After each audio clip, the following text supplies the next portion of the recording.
How long does patent protection last? If you're going to get a patent, you're probably interested in how long it may be good for. So in this video, we're going to go over the different types of patents and how long they would each last for. Please keep in mind that over 50% of the retail money made today is made off products that are 2 years old or less. So while many inventors may focus upon whether their patent is going to be good 14 years or 17 years or 17 and a half years from the day it issues, they should be much more focused upon trying to make money during those first few years. Indeed, in my experience, inventors have about 5 golden years to make money off of an invention before something else better comes along. 5 years at the most. So rather than focusing on what's going to happen 14 or 15 or 16 or 18 years in the future, think about what you're going to do those first 5 years. Realize too that there are over 8 billion people in the world. A lot of them are smart, a lot of them don't like their day jobs, a lot of them would love to be inventors. So whatever you're thinking about, probably you're not the only one in the world who's thinking about it. So you really want to move forward with your idea, turn your idea hopefully into a patent application that will issue as a patent. Hopefully you'll turn your idea into a prototype that's going to convince a buyer or an investor to invest in your project, and hopefully you'll succeed. So I have to begin this with the usual caveat that a patent application is not a guarantee you're going to get a patent. Now I shouldn't have to do this, but you'd be amazed at how many people, especially first-time inventors, think that the patent application is the same thing as a patent. Well, it's not. And if it was this easy, we wouldn't have patent applications, we'd just have patents. So you could just apply for a patent and it would automatically be granted. However, it's not that easy. And as an inventor, you have to look at a number of factors that will determine whether or not you're going to or you're going to not get a patent. So first of all, I made this graph sort of confusing, and I did it intentionally because you've got to look at all sorts of things. Did you do a prior art search to look at other patents that might be out there or other items of prior art that might prevent you from getting a patent on your invention? Is there some hidden prior art that you couldn't find? Do you know your invention works? Are you sure it works? A number of inventors, they want to get things patented, but they don't know if their invention's going to work. So did you talk to an engineer or get some prototyping help? Did you even make a prototype to make sure your invention works before you try to patent it? Because frankly, even if you get a patent on something that doesn't work, no one's going to buy it.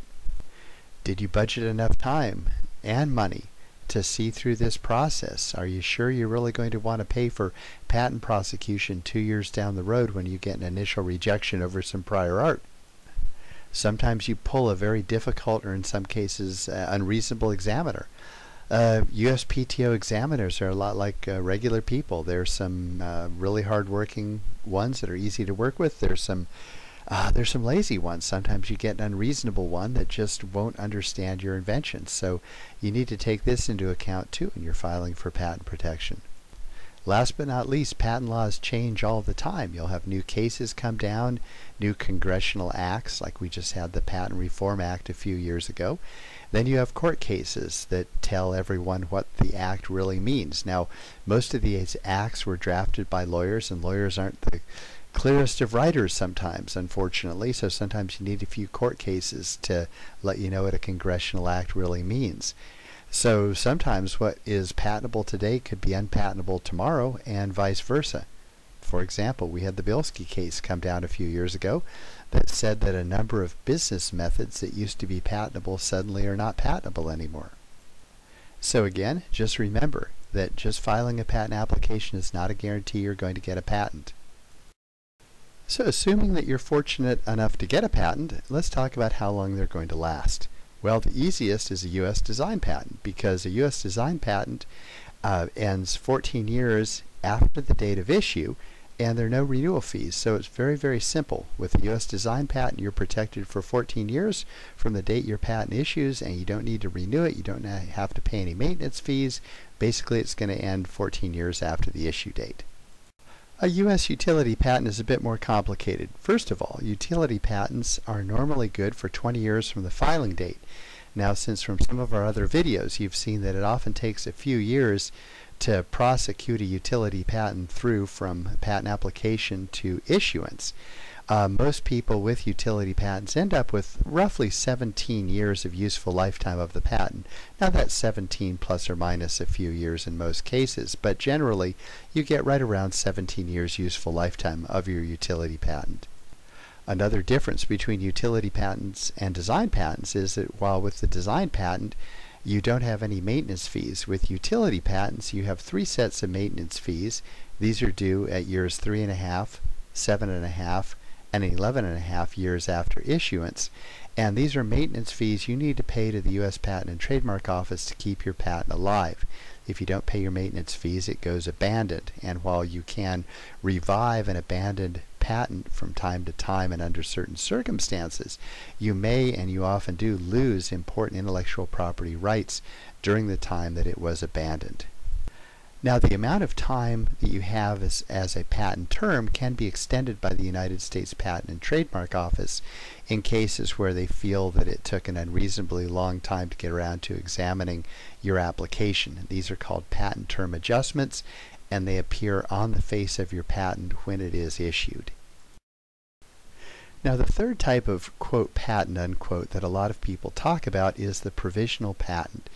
Now, the first thing I want to make clear is a provisional patent is not a patent in the sense that a design patent or a utility patent is a patent, because really you're not getting a patent. What you're doing with a provisional patent application is you're buying yourself a 1-year grace period.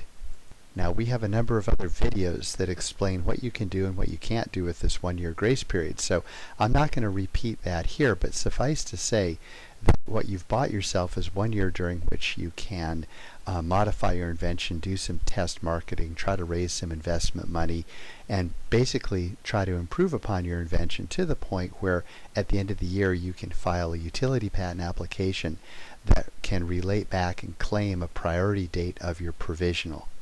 So basically you don't have any enforceable patent rights. You can't sue someone for infringing a provisional patent application, and instead what you really have here is a grace period, and you have just a 1-year grace period.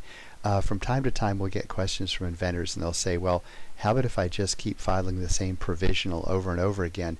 Does that keep me patented forever? Well, first of all, you're not patented with a provisional patent application, and second of all, you can't tack provisionals one after the other, because a utility patent application that claims priority from a provisional can only claim back to a provisional that was filed within the last year. So if you file a provisional after provisional for 10 years and then you finally get around to filing a utility patent application, you can only go back to the provisionals that were filed in year 9.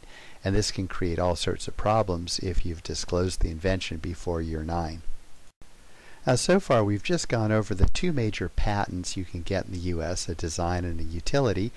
And the major misunderstood patent that's really a patent application, in that you can buy yourself a 1-year grace period with a provisional patent application.